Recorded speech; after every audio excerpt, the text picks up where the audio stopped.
bụ abụ ọma isi nke 41 malite n'amaokwu nke 1 ruo na nke 13. Isiokwu ekpere nke onye na-arịa ọrịa.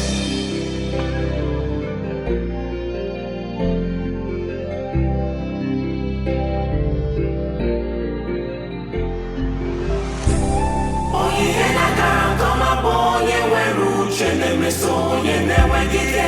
N'ụbọchị ọjọọ, Jehova ga-eme ka o wepụga onwe ya.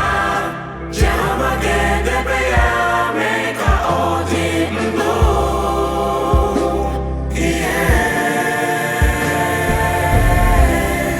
A ga-eme ka ihe gara ya nke ọma n'ụwa.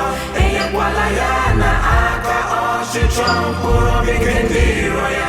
Jehova ga-akwagide ya n'elu ihe ochie dị na mgbarụ na-adịghị ike. Ihe ndina ya niile ka ịgbanweworo na ọrịa ya.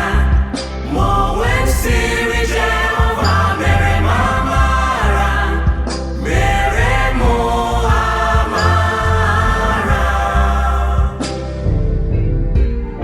Mee ka mkpụrụ obi m dịrị ndụ, n'ihi na emewo m gị ndị iro.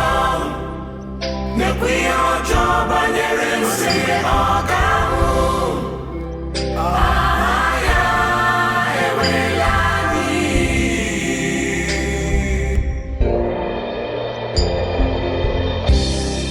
Ọ bụrụkwa na ọ bịaghị hụ ihe efu ka ọ na-ekwu, obi ya na-achịkọtara onwe ya ajọ ihe. Ọ na-abụ n'ezi na-ekwu ya. Ndị niile nke na-akpọmasị na-atakurịta ntakwu. Imegide m na imegide m ka a na-echere m ihe ọjọọ na-abụkwasị ya. Ihe jọgburu onwe ya ka ha kwuru. Eke ọ dị na-agbọrọ ugbu a ọ gaghị ebido ọzọ. Ọ bụ na nwoke nke mụ na ya dị n'udo, onye ntụkwasịrị obi, onye na-eri nri. O mere ike ịrụpụ ya ka ọ dị ike imegide.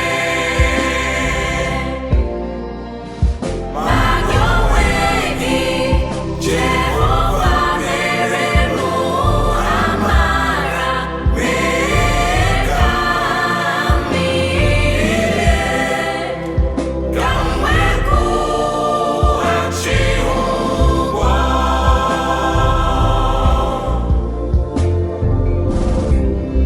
Nke a ka m ji mara na ihe m na-atọ gị ụtọ, n'ihi na onye iro m adịghị eti mkpu mmeri n'arụ. Ma mụ onwe m na izu oke m jideworo m, wee mee ka m guzosie ike. N'iru gị ruo mgbe ebighị ebi. Onye a gọziri agọzi ka Jehova bụ Chi.